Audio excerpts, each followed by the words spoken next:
കർത്താവിൻ്റെ അതിപരിശുദ്ധ നാമം ഇന്ന് പ്രഭാതത്തിലും മഹത്വപ്പെടുമാറാകട്ടെ. എല്ലാ സഹോദരങ്ങൾക്കും വേഗം വരുന്ന യേശുക്രിസ്തുവിൻ്റെ അനുഗ്രഹീത നാമത്തിൽ ക്രിസ്തീയ വന്ദനത്തെ അറിയിക്കുന്നു. അവങ്കിലേക്ക് നോക്കിയവർ പ്രകാശിതരായി, അവരുടെ മുഖം ലജ്ജിച്ചു പോയതില്ല. എളിയവർ നിലവിളിച്ച ഹോവ കേട്ടു, സകല കഷ്ടങ്ങളിൽ നിന്നും അവരെ വിടുവിച്ചു. തൻ്റെ ഭക്തന്മാർ ചുറ്റും പാളയമിറങ്ങി അവരെ വിടുവിക്കുന്ന ഒരു ദൈവമുണ്ട്. ഭക്തന്മാരെ കാക്കുന്ന അവർക്ക് വേണ്ടി ദൂതനിറങ്ങി വരുന്ന സമയങ്ങളുണ്ട്. നമ്മൾ തന്നെ നടക്കുമ്പോൾ എങ്ങനെ നടക്കുമെന്ന് ചിന്തിക്കുമ്പോൾ നമ്മളെ കാക്കാൻ ദൈവം തൻ്റെ ദൂതന്മാരോട് കൽപ്പിച്ചിട്ടുണ്ട്. പ്രിയ സഹോദരങ്ങളെ, പ്രാർത്ഥിക്കുന്നവൻ ഒറ്റയ്ക്കല്ല എന്ന ചിന്ത ഇന്ന് പ്രഭാതത്തിലും നമ്മുടെ അകത്ത് വ്യാപരിക്കണം. ദൈവം നമ്മുടെ കൂടെയുണ്ട്. ദൈവം ഉദ്ധാരണങ്ങളുടെ ദൈവം, ദൈവം സർവശക്തനായ ദൈവം, ദൈവം വിടുവിക്കുന്ന ദൈവം, ദൈവം ഉദ്ധരിക്കുന്ന ദൈവം, അവിടുന്ന് പണിയുന്നവൻ, അവിടുന്ന് നിവർത്തുന്നവൻ, ഏകാകികളെ കുടുംബത്തിൽ വസിക്കുമാറാക്കുന്നവൻ. സ്തോത്രം. ആ ഒരു ഉറപ്പ് നമ്മുടെ അകത്തുണ്ടാവണം. മാത്രമല്ല, താൻ മാത്രം അമർത്യതയുള്ളവനാണ്, അടുത്തുകൂടാത്ത വെളിച്ചത്തിൽ വസിക്കുന്നവനാണ്, ഭൂരാജാക്കന്മാർക്ക് അധിപനാണ്, രാജാതി രാജാവാണ്, കർത്താതി കർത്താവാണ്, സകലത്തെയും നിയന്ത്രിക്കുന്നവനാണ്, സകലത്തിൻ്റെ മേലും അധികാരമുള്ളവനാണ്. പ്രകൃതിയിന്മേലും പ്രപഞ്ചത്തിന്മേലും ലോകത്തിൻ്റെ മേലും അധികാരമുള്ള ഒരു ദൈവത്തെയാണ് നമ്മൾ സേവിക്കുന്നത്. സ്തോത്രം. അതുകൊണ്ടല്ലേ കാറ്റെ അടങ്ങുന്ന ഒറ്റ വാക്ക് പറഞ്ഞപ്പോൾ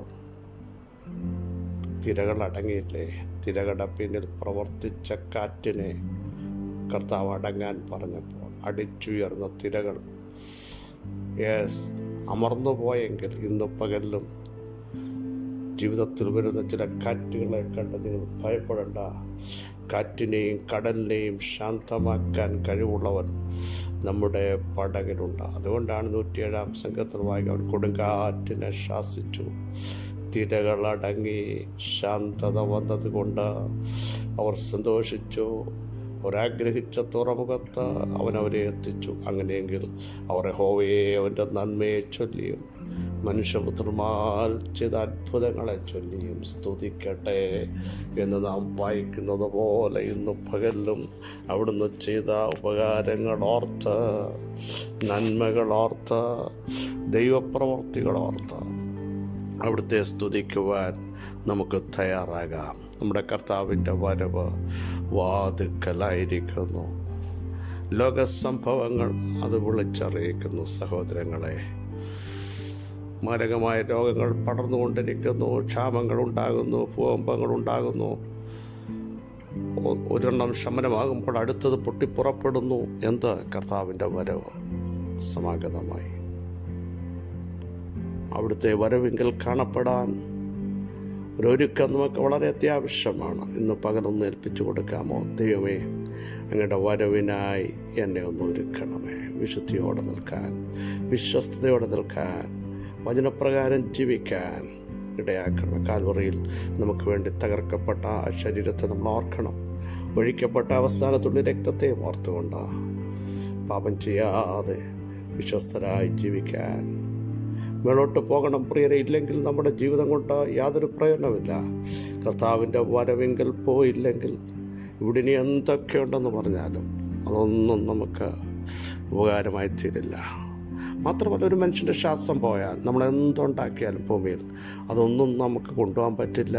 അപ്പോൾ നിത്യതയിലേക്കുള്ള ഒരു ഒരുക്കം എല്ലാ സഹോദരങ്ങൾക്കും ഉണ്ടാകണം. കർത്താവിൻ്റെ വരവ് വാതിക്കലായിരിക്കുന്നു. എൻ്റെ നീതിമാൻ വിശ്വാസത്താൽ ജീവിക്കുമെന്ന് ശക്തമായി പ്രഖ്യാപനം ചെയ്യാൻ എല്ലാ ദൈവമക്കളും തയ്യാറാകണം. ലൂക്കോസ് സുവിശേഷം 7-ാം അധ്യായം 10-ാമത് വാക്യം നമുക്ക് വളരെ സുപരിതമാണ്. ശതാധിപൻ പറഞ്ഞയച്ചിരുന്നവർ വീട്ടിൽ മടങ്ങി വന്നപ്പോൾ ദാസനെ സൗഖ്യത്തോടെ കണ്ടു. ഈ ഭാഗം നമുക്കെല്ലാം അറിയാം. തുടക്കം നോക്കൂ. അധ്യായം യേശു വചനം പറഞ്ഞു തീർന്ന ശേഷം കഫർന്നഹൂമിലേക്ക് വരികയാണ്. വചനത്തിൻ്റെ ശക്തിയുമായി യേശു ഇവിടേക്ക് വരികയാണ്. അവിടെയാണ് ശതാധിപന് വളരെ പ്രിയനായ ഒരു ദാസൻ അത്യാസന്ന നിലയിൽ കിടക്കുകയാണ്. ഇനി ഒരു ഹോപ്പുമില്ല, പ്രതീക്ഷകൾ നഷ്ടപ്പെട്ടു. പക്ഷേ ഈ ശതാധിപൻ്റെ അകത്ത് ഭയങ്കരമായൊരു വിശ്വാസമുണ്ടായിരുന്നു. യേശുവിനെ കുറിച്ച് ഞാൻ കേട്ടിട്ടുണ്ട്. യേശു ആരാണ്? രോഗികളെ സൗഖ്യമാക്കുന്നവൻ, മരിച്ചവരെ ഉയർപ്പിക്കുന്നവൻ, ഭൂതങ്ങളെ പുറത്താക്കുന്നവൻ. ഹല്ലേലൂയ. ഏത് വിഷയത്തിലും എൻഡ് വന്നു എന്ന് തോന്നുമ്പോൾ അവിടെ തുടങ്ങാൻ കഴിവുള്ളവൻ. ശതാധിപൻ ഈ അറിവൊക്കെ ഉണ്ട് കേട്ടോ. യേശു ആരാന്ന് കേട്ടു. നമുക്കറിയാം, രക്തസ്രവമുള്ള സ്ത്രീ യേശുവിൻ്റെ വർത്തമാനം കേട്ടു. അവിടെ നോക്കൂ, അവൾ കേട്ടത് വിടുവിക്കുന്ന ഒരു യേശു, സൗഖ്യമാക്കുന്ന യേശു. അസ്തമിച്ചു എന്ന് പറയുന്ന ഇടത്ത് നിന്ന് പുതിയത് തുടങ്ങാൻ എൻ്റെ യേശുവിനെ പ്രവർത്തിക്കാൻ കഴിയുമെന്നുള്ള വർത്തമാനം ഇവള് കേട്ടു. രക്ഷപ്പെടുമെന്നുള്ള ചിന്തയകത്ത് വന്നു. വസ്ത്രത്തിൻ്റെ തൊങ്ങൽ തൊട്ടു. നിയമപ്രകാരം അത് അസാധ്യമാണ്. പക്ഷെ അവൾക്കറിയാം, ഇനി മരിച്ചാലും ജീവിച്ചാലും തൊടേണ്ടവനെ ഞാൻ തൊടും. ആ ഒരു വിശ്വാസത്തിൻ്റെ പിന്നിൽ അവൾ യേശു ആരാന്ന് കേട്ടതുകൊണ്ടാണ്. ശക്തി പുറപ്പെട്ടില്ലേ? ഇന്ന് പകൽ യേശുവിനെ പറ്റി ഒരു അറിവകത്ത് വ്യാപരിക്കട്ടെ. യേശു ആരാണ്? എനിക്ക് വേണ്ടി കാൽവറിയിൽ തകർക്കപ്പെട്ടവനാണ്. അവിടുത്തെ അടിയുടെ പിണരുകൾ എനിക്ക് സൗഖ്യമാകേണ്ടതിനാണ്. എൻ്റെ ശാപത്തെ മാറ്റേണ്ടതിനാണ്. എൻ്റെ പാപത്തെ മായ്ച്ചു കളയേണ്ടതിനാണ്. ആ യേശുവിൻ്റെ ശക്തിയെപ്പറ്റി ഇന്ന് പകൽ പ്രിയ സഹോദരങ്ങളെ അറിയാതിരിക്കരുത്. സ്തോത്രം, സ്തോത്രം, സ്തോത്രം. നോക്കൂ, എന്നിട്ട് യഹൂദൻ മൂപ്പന്മാരെ ചിലരെ യേശുവിൻ്റെ അടുക്കലേക്ക് അയക്കുകയാണ്. അവർ യേശുവിനോട് വന്ന് പറയാം, മനുഷ്യൻ നല്ല മനുഷ്യനാണ് ശതാധിപൻ, അവനത് ചെയ്തു കൊടുക്കാൻ യോഗ്യനാണ്. പ്രിയ സഹോദരങ്ങളെ, എനിക്ക് നിങ്ങളോട് പറയാനുള്ളത്, നമ്മളെപ്പറ്റി പരിശുദ്ധാത്മാവ് അങ്ങനെ പറയട്ടെ. അവനതിന് യോഗ്യൻ, അവൻ പ്രാർത്ഥിക്കുന്നവനാണ്, അവൻ ആരാധിക്കുന്നവനാണ്, അവൻ വിശ്വസ്തനാണ്, അവൻ വിശുദ്ധിക്ക് വേണ്ടി നിൽക്കേണ്ടവനാണ്. അവൻ്റെ ജീവിതത്തിൽ പ്രതിസന്ധികൾ വരുമ്പോൾ, പ്രശ്നങ്ങൾ രൂക്ഷമാകുമ്പോൾ, പ്രതീക്ഷ നഷ്ടപ്പെടുമ്പോൾ, കർത്താവേ അങ്ങ് പ്രവർത്തിക്കണമേ എന്ന് ഇന്ന് പകൽ ഉണർത്തിക്കത്തക്ക രീതിയിൽ ദൈവമഹത്വം നമ്മൾ വെളിപ്പെട്ടത്തക്ക രീതിയിൽ നമ്മുടെ ജീവിതം എങ്ങനെയായിരിക്കുന്നു ശാന്തമായിട്ടൊന്ന് ചിന്തിക്കാമോ? അതിന് നമ്മൾ യോഗ്യരാകണം. സ്തോത്രം. അതുകൊണ്ടാണ് ഹിസ്കിയാവ് പ്രാർത്ഥിച്ചത്, ഞാൻ ഏകാഗ്രതയോടെ നടന്നത് ഓർക്കണമേ. നെഹമ്യാവിൻ്റെ പ്രാർത്ഥന, ദൈവമേ ഞാനത് ചെയ്തത് നീ ഓർക്കണമേ. അപ്പോൾ ദൈവസന്നിധി ചിലത് നിരത്തി വെക്കുകയാണ്. കണ്ട, ഇനിയും അടുത്ത ഭാഗം നിങ്ങൾ ശ്രദ്ധിക്കണം. അപ്പോൾ യേശു പറഞ്ഞു, ഞാൻ വരാം.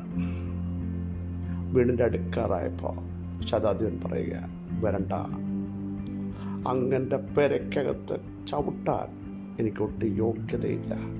അങ്ങൊരു വാക്ക് കൽപ്പിച്ച അങ്ങ് ചവിട്ടിയില്ലെങ്കിലും അങ്ങയുടെ വാക്ക് മതി കേട്ടോ. ഈ പകൽ യേശുവിൻ്റെ ഒറ്റ വാക്കിൻ്റെ ശക്തി ആ മനുഷ്യൻ ഏറ്റെടുത്ത് നോക്കിയേ. കർത്താവ് വന്നില്ലെങ്കിലും കുഴപ്പമില്ല, ഞാനതിന് ക്വാളിറ്റിയുള്ള മനുഷ്യനല്ല, പക്ഷേ അങ്ങയുടെ ഒരു വാക്ക് മതി. പക്ഷെ നമ്മൾ കർത്താവിൻ്റെ രക്തത്താൽ വീണ്ടെടുക്കപ്പെടുന്ന നമ്മൾ മക്കളാണ്, അവകാശികളാണ്, പുത്രന്മാരാണ്, പുത്രിമാരാണ്.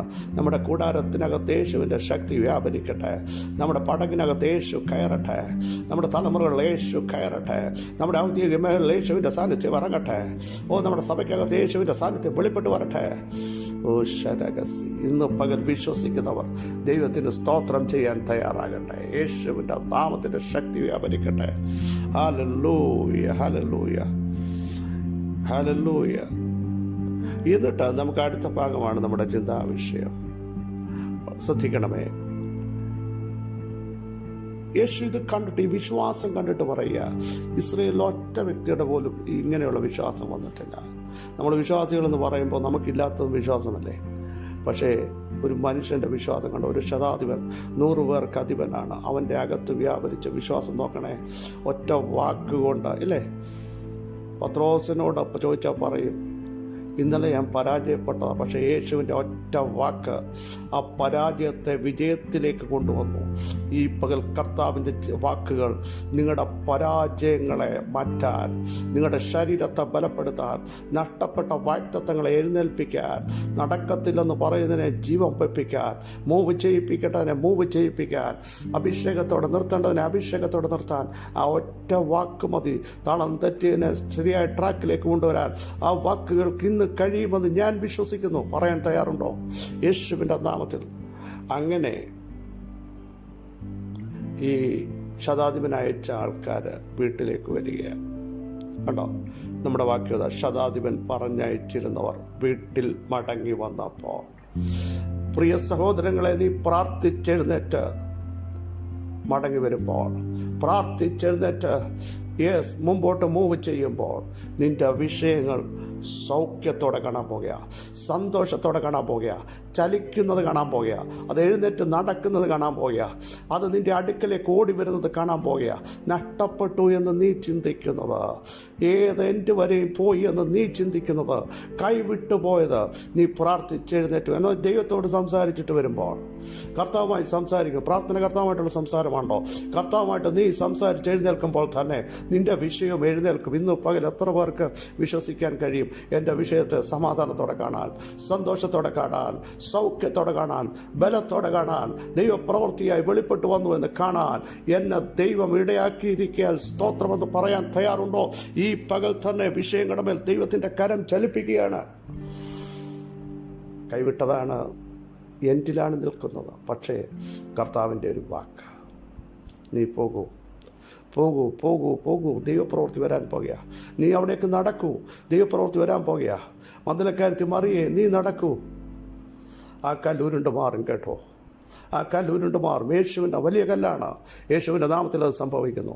സർവശക്തനായ ദൈവമേ, സ്വർഗസ്ഥ പിതാവേ, ഞങ്ങളെ കേൾപ്പിച്ച ശ്രേഷ്ഠ ആലോചനയ്ക്കായി സ്തോത്രം. ഞങ്ങളുടെ വാഗ്ദത്തങ്ങൾ ഇന്ന് പകലിൽ ഞങ്ങളെ ജീവിപ്പിക്കുന്നു. അങ്ങയുടെ വാക്കുകൾ ഞങ്ങളെ ജീവിപ്പിക്കുന്നു. ആ വാക്കിൻ്റെ ശക്തിക്ക് ഇന്ന് പകൽ വിടുതലായി പരിണമിക്കുന്നു. യേശുവിൻ്റെ നാമത്തിൽ അത് സംഭവിക്കട്ടെ. സകലാന്തകാര മണ്ഡലങ്ങളുടെ മേലും ഇന്ന് പകൽ ഞങ്ങൾക്ക് ജയം കൽപ്പിച്ചിരിക്കാൻ സ്തോത്രം. സകലമുഖത്വം അങ്ങേക്ക് യേശുവിൻ നാമം തന്നെ. ആമേൻ, ആമേൻ, ആമേൻ.